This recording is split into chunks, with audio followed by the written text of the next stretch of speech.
So let's go back to Igor a little bit here. Igor, you're the guy who's you've seen a little bit of all these things. I like the fact that you said you were bored with working in carrier networks and wanted some new challenges. So where have you seen these changes? You've been in enterprise networking and carrier grade networking, carrier network design, enterprise network architectures.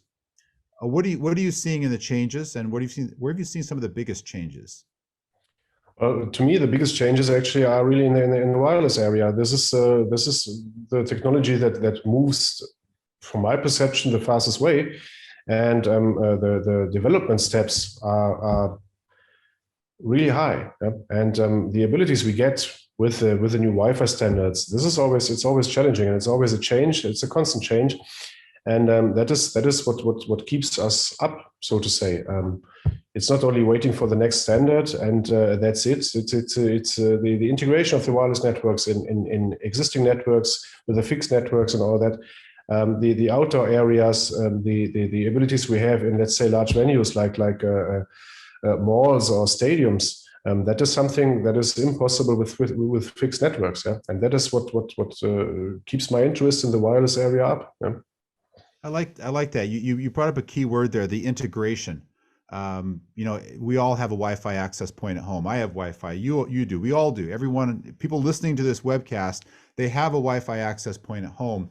But that's not what you're talking about, right? You're talking about putting them together and integrating them with, so they work together, they roam correctly, they support a large network and support the services on top of it. That's a level of complexity that is quite different than just your home router access point in your house.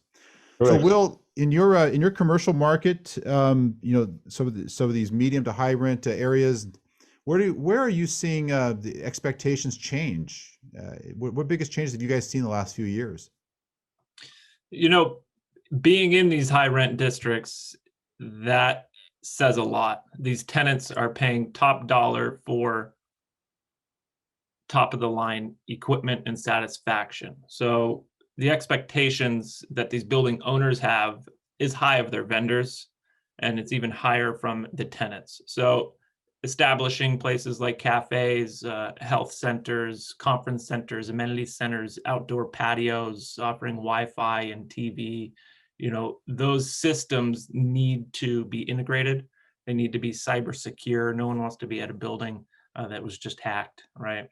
Yeah. So all these different systems need to come together in a seamless manner and be best in class. It's an interesting change in dynamic. We wouldn't have thought about that. Yes. You sort of think about a commercial. We've all been to commercial buildings. They add a cafe or health center for the employees, for the people, for the tenants. A nice coffee shop in the lobby is always a nice touch. Yep. But really, it's really changing, hasn't it? Using technology more to enable, touchless entry. That's an interesting new technology change.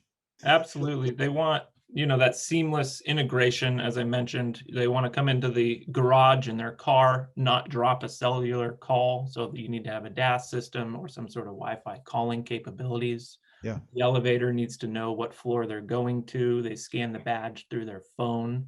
They go up straight to their floor. The lights turn on. Everything's there and ready to go. Wow. Touchless technology. That's an interesting thing. So that'll you guys actually then not only deploy, so that you're not going to get all that equipment from one vendor. You're going to have to get that from multiple sources, right? Absolutely. Yes. You guys put all that together and plug it into the network. That's nice. So everything can be done remotely. That really does. That really is very consistent with some things that I've been hearing, even from small enterprise. I know you guys are dealing in particular large large commercial buildings. But even small enterprises are telling me these days that they are preparing now to open up. Many of them are opening up after the pandemic. Others are planning to open up later this year.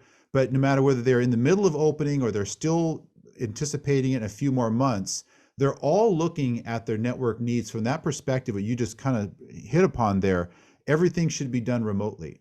And that seems to be a common thread that I hear quite a bit, even for small enterprise.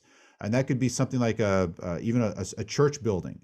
They want everything. If I can log in and do it from the cloud, do it remotely, that's the way they want it to be done. And really, that's about them preparing for a different future and different way to run their business.